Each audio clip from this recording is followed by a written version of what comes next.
Ich bin hier auf der wunderschönen Insel Ikaria gelandet und bin dem Geheimnis auf der Spur. Warum werden die Menschen hier durchschnittlich älter als die Menschen der restlichen Welt? Warum sind die gesund, happy und was machen die anders? Ich bin super aufgeregt und freue mich auf die nächsten Tage, um diesen Geheimnissen auf die Spur zu gehen.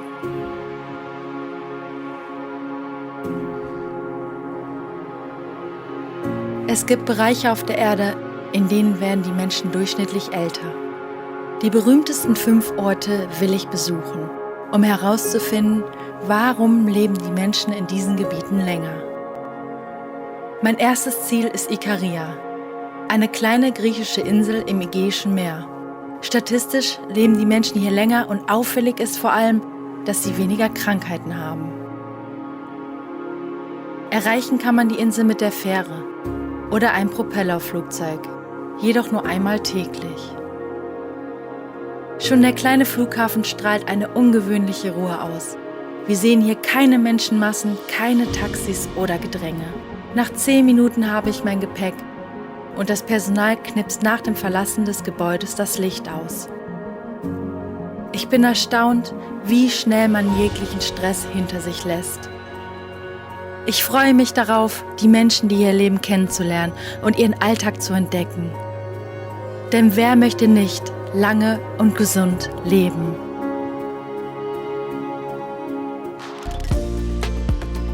Ich bin jetzt hier in dem Ort Raches angekommen, denn ich habe einen super Tipp heute Morgen bekommen. Hier gibt es einen Laden, in dem es Kräuter und einfach heimische Lebensmittel gibt. Und zwar soll dort eine Silke anzutreffen sein, die auch Deutsch spricht. Und ich dachte mir, das ist spannend, das gucke ich mir mal an.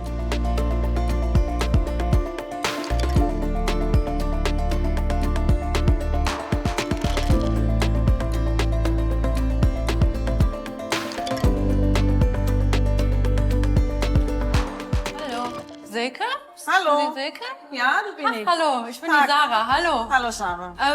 Ich habe einen Tipp bekommen, nämlich, dass du hier einen super tollen Laden hast, wie ich auch sehe, und dass ihr heimische Lebensmittel macht. Also was gibt's bei euch? Okay, wir sind eine Frauenkooperative. Wir stellen her Marmeladen, Chutneys, Liköre. Ja, zeig, also Marmeladen sind jetzt... Marmeladen sind hier Ah ja. und es sind alles Früchte, was hier auch wachsen. Mancher wundert sich bestimmt, wie man hier zu Kumquat oder so kommt. Ja. Auch tolle Sorten. Super. Dann verkaufen wir noch Kräuter. Kräuter. Und die sammelt ihr auch selber oder wie sieht das aus? Teilweise selber, teilweise werden die uns gebracht, die kaufen wir dann von den Leuten ab. Die sammeln. Dann trocknet ihr das hier und dann verkauft ihr das, ne? Ja, diese ganzen Kräuter habe ich auch schon gehört, dass Griechenland oder hier gerade die Insel dafür sehr bekannt ist, weil die sehr gesund sind und die Menschen das hier auch wirklich regelmäßig essen. Und das heißt, du gehst dann los mit deinen Kolleginnen und ihr sammelt Ja. die? Oder? Richtig. Nicht in einer Truppe jetzt, jeder geht so mal 2, 3 Stunden, sammelt. Ach, dann teilt ihr das so auf. Genau. Und das ist echt spannend. Das würde ich super gerne mal mitbekommen. Ja, das können wir organisieren. Oh, wirklich, das wäre toll. Die Liebe brachte Silke vor über 21 Jahren nach Ikaria und sie ist geblieben. Lebensmittel selbst herzustellen, das ist bei den meisten ca. 8500 Ikarioten, wie man sie hier nennt, noch immer Alltag. Kräuter spielen dabei schon immer eine entscheidende Rolle, denn sie wachsen hier an jeder Ecke und sind ungewöhnlich kräftig im Geschmack. Beim Sammeln mit Silke hoffe ich, noch mehr darüber zu erfahren. Ich bin jetzt hier mit Vagelis und zwar werden wir seine Bienenstöcke besuchen. Gerade wurden ein paar Vorbereitungen getroffen. Ich gucke gerade darüber, weil dort qualmt es ein wenig. Das ist, um die Bienen nämlich fernzuhalten. Das macht die so ein bisschen ruhig und verscheucht die auch, damit es nicht so gefährlich ist. Denn gerade ist es auch etwas windig, das heißt, sie sind ein bisschen aggressiv und sowieso, wenn man da hingeht, wie ihr seht, hat Vagelis einen Schutzanzug an. Ich habe keinen an, aber trotzdem werde ich jetzt mal ein paar Meter mit ihm da runterlaufen und mal gucken, was da so passiert. Der Honig gilt auf der Insel als Lebenselixier. Ob auf griechischem Joghurt, der hier überall als Nachspeise gereicht wird, oder im Kräutertee. Wie ich erfahre, besteht er überwiegend aus Piniennektar und die Bienen verfeinern ihn wohl eher unbewusst durch die Nektar der unzähligen Arten von Wildblumen. Der Vagelis geht jetzt weiter. Ich bleibe hier. Ich bin mal gespannt, mit was er zurückkommt. Hier gibt es keine Pestizide, durch die der Honig verunreinigt werden könnte.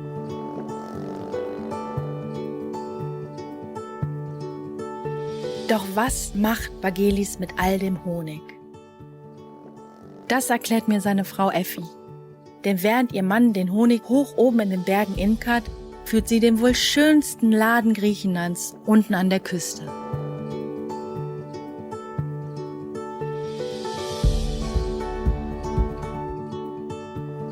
Hier bietet sie sowohl den Honig als auch Cremes und andere Produkte aus Honig und Bienenwachs an.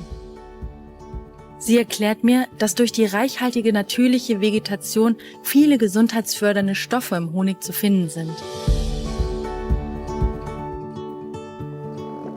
Sie sagt, wer diesen Honig hat, braucht keinen Zucker. Ich denke, hier bin ich wirklich auf eines der Geheimnisse des gesunden Lebens auf Ikaria gestoßen. Und das ist dazu noch unglaublich lecker.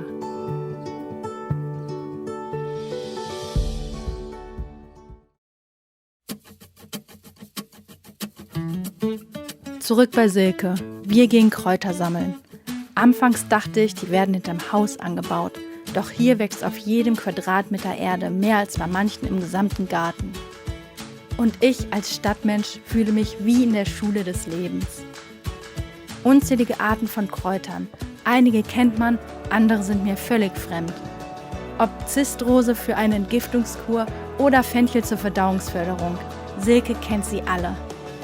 Das Wissen wird von Generation zu Generation weitergegeben und der regelmäßige Konsum beugt Krankheiten vor. Wird dann doch mal jemand krank, werden die Kräuter von den Ärzten für die Therapie verschrieben. Ein enormer Wissensschatz. Noch dazu wird mir beim Sammeln klar, dass die Insel ein über 1000 Meter hoher Berg ist. Ganz schön anstrengend. Zum Glück bin ich viel Bewegung gewohnt, denn dieses Sportprogramm hält mit Sicherheit fit.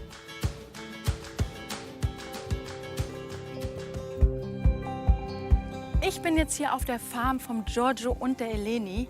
Und zwar pflanzen die ihre Lebensmittel alle selber an. Wie ihr hier sehen könnt, eine wunderschöne Aussicht. Und vor allem das Beste, sie verarbeiten es natürlich auch selber und essen es. Und die Eleni, die wird mir bestimmt gleich ein paar tolle Rezepte zeigen oder ein paar Tipps geben, wo ich mich super drauf freue. Und ich bin echt einfach nur gespannt, was sie hier so machen und wie die hier so leben.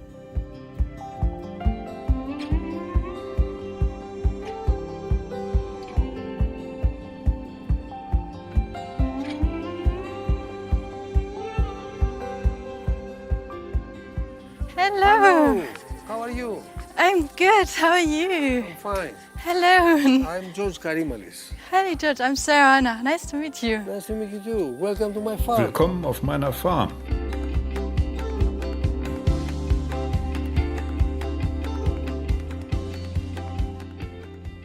Our concept here is Unser Farmkonzept sieht vor, auf jedem Fleck Erde etwas Nützliches anzubauen. every piece of land Dafür kombinieren wir unterschiedliche Gewächse miteinander. different things. So you see vines from this side. Auf dieser Seite wächst Wein. Hier ein Aprikosenbaum voller Aprikosen. Hier wächst Sellerie. Und dort siehst du jungen Basilikum. So just in one Das alles wächst gemeinsam an einem einzigen Ort. now we go down. Lass uns hier heruntergehen. Hier haben wir weitere Kräuter. Marjoram, Wir sehen Majoran, lemon geranium, Zitronengeranien, einen Zitronenstrauch. Daraus machen wir leckeren Tee. and you know everywhere you see around Überall, wo du hinschaust, siehst du unterschiedliche Kräuter. an apricot tree Hier der Aprikosenbaum. with nice fruit on it. Sind das hier Birnen? Ja, Birnen. Ein Birnenbaum. Und wie lange brauchen die noch, bis man sie essen kann? They need 2 months. Die brauchen noch circa 2 Monate. Wow, so viele. Here you see thyme, Und hier haben wir Thymian und Bohnenkraut. Hier siehst du einen Pfirsichbaum und hier Fenchel. Das sind Lorbeerblätter And this is an olive, und das ist ein Olivenbaum, the sacred plant, die olive. heilige Pflanze. Also macht ihr auch euer eigenes Olivenöl? Olivenöl, Oliven, all diese Dinge. Absolut überwältigend. Die Farm von Giorgio und Eleni ist über 600 Jahre alt und die beiden bewirtschaften sie weitestgehend nach den Traditionen ihrer Vorfahren. Ein Paradies auf Erden mit beeindruckender Artenvielfalt.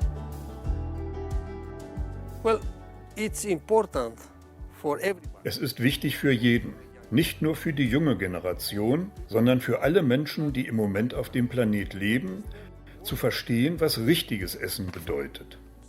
Nummer 1. Wie findet man hochwertige Zutaten? Gute Früchte, gutes Gemüse, gutes Mehl, gute Hülsenfrüchte, womit auch immer wir richtiges Essen zubereiten wollen. Für diejenigen, die denken, es ist gut, Tiefkühlnahrung zu nehmen, dieses in die Mikrowelle zu legen und dann ein vernünftiges Essen zu haben, für die habe ich leider schlechte Nachrichten, denn dieses Essen kann nicht gut sein. So let's go to those who want to do the correct thing, is that they choose a good market. Menschen, die es richtig machen wollen, suchen sich gute Märkte wie ökologische Märkte mit biologischen Produkten oder Bauernmärkte. Es gibt in vielen Ländern Märkte, auf denen bieten die regionalen Bauern ihre Waren den Menschen direkt an. Außerdem haben wir heute das Internet. Es wäre doch möglich, wenn Menschen dort Waren beim Hersteller direkt zu sich nach Hause bestellen.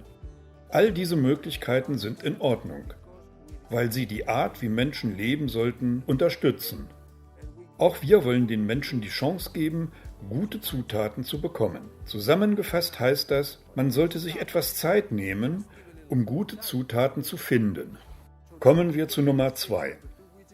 Wie wird gutes Essen zubereitet? Die Frage ist, wissen die Menschen noch, wie man selbst kocht? Wenn ich dir einen Korb voller guter Zutaten gebe, was kannst du damit machen? Es geht also in erster Linie darum, möchtest du wissen, wie man gutes Essen zubereitet? Natürlich, Dann wirst du auch lernen müssen, wie das geht.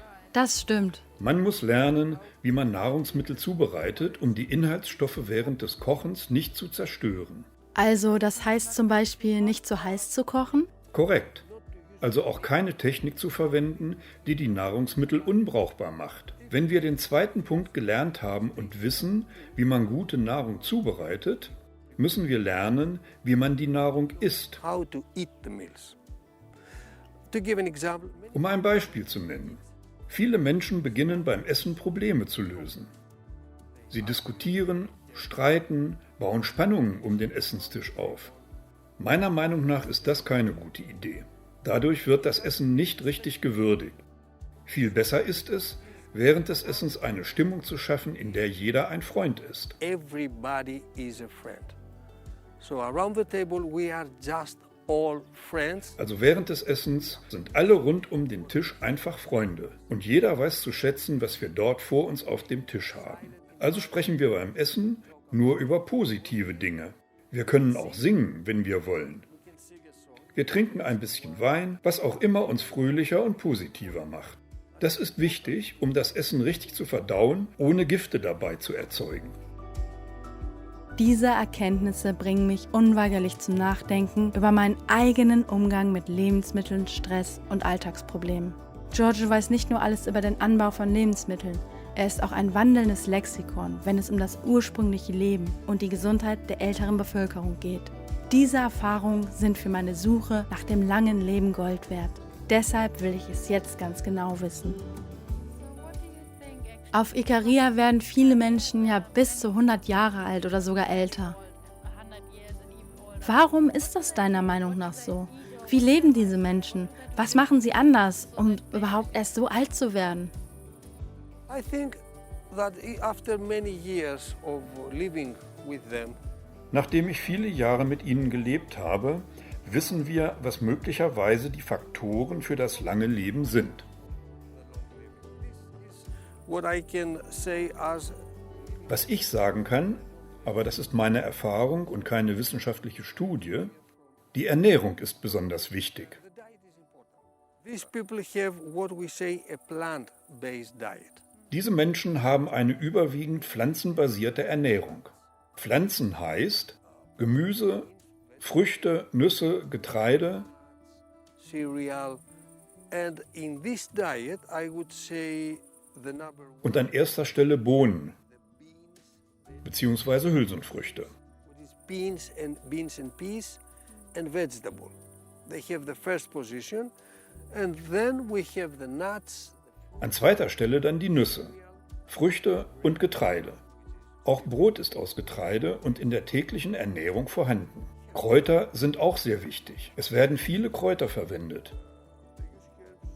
Nicht nur, wenn man krank ist. Außerdem arbeiten diese Menschen. Sie bleiben in Bewegung. At the same time, these people work. They use their body. It's something that we know. Es ist etwas, das viele wissen, aber wir müssen es auch verstehen. Man sollte sich bewegen, so viel man kann. Langes Leben beginnt, wenn man geboren wird. Einige Menschen denken, dass man damit anfangen kann, wenn man 70 Jahre alt ist. Was machen die Kinder heute? Videospiele spielen? Warum gehen sie nicht raus und spielen zum Beispiel Fußball? Außerdem ist es wichtig, eine allgemein positive Einstellung zum Leben zu haben. Menschen mit einer pessimistischen oder negativen Einstellung geben sich meiner Meinung nach selbst gar keine Chance, lange zu leben. Du meinst, sie wissen das Leben nicht zu schätzen, richtig? Genau. Die Menschen von Ikaria glauben immer daran, dass der morgige Tag besser wird als der heutige Tag. Das ist eine Grundeinstellung, dass jeder neue Tag ein besserer Tag wird als der zuvor.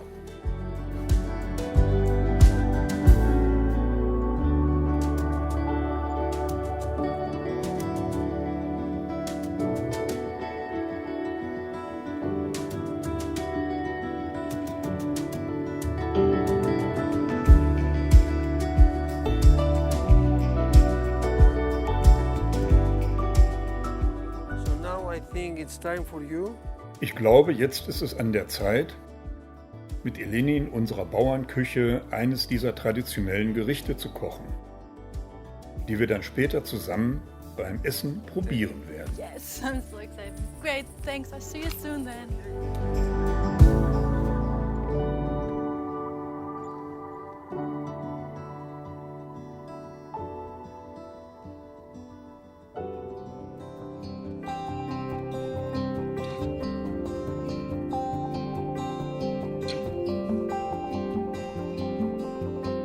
So what are we making? Also, was kochen wir jetzt? Was wir heute kochen, ist ein traditionelles Gericht hier von Ikaria und das heißt Soufiko. Für Soufiko braucht man viel Gemüse.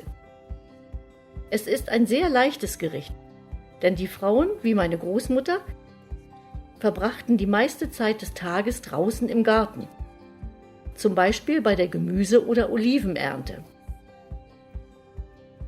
Wenn sie dann nach Hause kamen, hatten sie wenig Zeit, etwas zuzubereiten. Und die Geschichte besagt, dass eine der Frauen sich sagte, ich habe keine Zeit, meiner Familie etwas zu essen zu kochen, also was habe ich noch übrig aus dem Garten? Und sie formte ihre Schürze zu einer Tasche und nahm das mit, was gerade da war. Kartoffeln, Auberginen, Tomaten. Sie schnitt das Gemüse grob klein und kochte es in einem Topf. Dies ist eine sehr alte Geschichte. Und Soufiko bedeutet übersetzt, ich hebe dir etwas auf. Ich fühle mich von der ersten Sekunde wie ein Teil der Farmfamilie. Traditionell essen sie hier überwiegend vegetarisch und Eleni kocht, wie sie es von ihrer Großmutter gelernt hat. Mit Ruhe und Liebe zum Detail.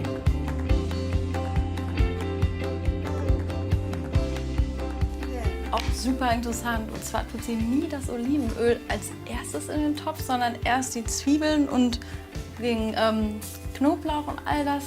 Und kocht das ein bisschen, dass das Wasser rausgeht und dann tut sie erst das Olivenöl rein. Ist auf jeden Fall gesünder. Sie sagt, dass dadurch das Olivenöl nicht zu heiß wird.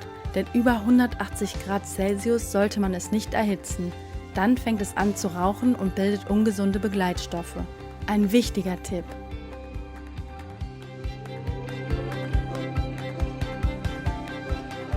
Man merkt so richtig deine Begeisterung beim Kochen. Ich liebe es zu kochen. Und vor allem gesund zu kochen. So wie meine Großmutter. Sie hat immer gesund gekocht und war dabei immer mit Spaß bei der Sache. Und ich denke, sie ist deshalb 100 Jahre alt geworden. Ich habe auch ein Foto, wenn du es sehen möchtest. Elenis Großmutter ist tatsächlich 100 Jahre alt geworden. Ein klares Indiz, dass diese Art zu leben zu einem höheren Alter führen kann. Sie soll zudem nie krank gewesen sein. Mein vorläufiges Fazit: Handarbeit und Bewegung, natürliche Zutaten wie wild wachsende Kräuter und Honig.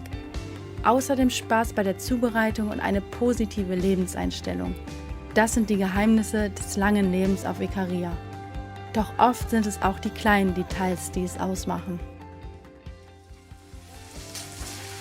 Das waren jetzt zuerst frische Lorbeerblätter. Und erstmal das härtere Gemüse und danach kommt das weichere Gemüse rein. Was ich bis jetzt erfahren habe, ist beeindruckend.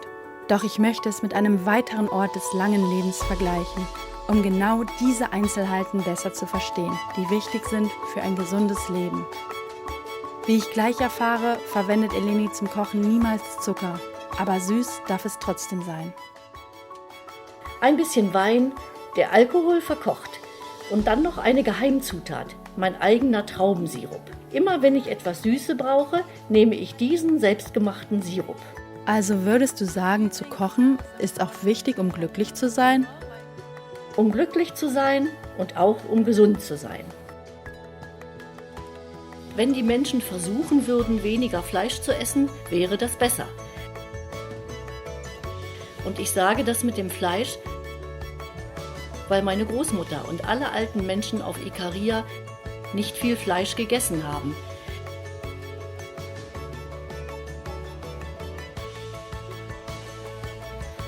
Maybe, I don't know, 8 times in the year, 10 times in the year, not very often.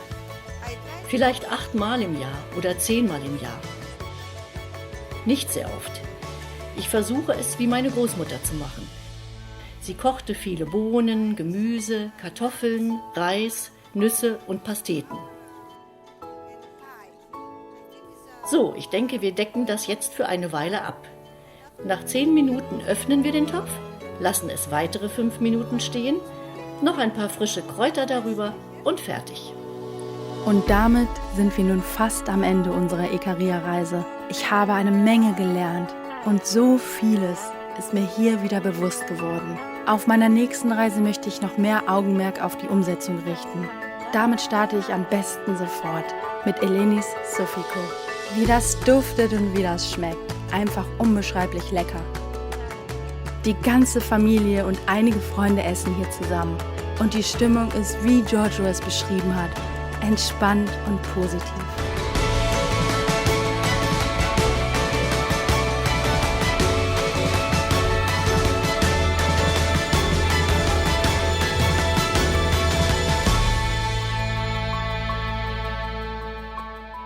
Ich hatte eine unglaublich tolle und spannende Zeit. Ich habe Menschen getroffen und vor allen Dingen habe ich Dinge erfahren, die wir eigentlich alle schon wissen und in uns haben.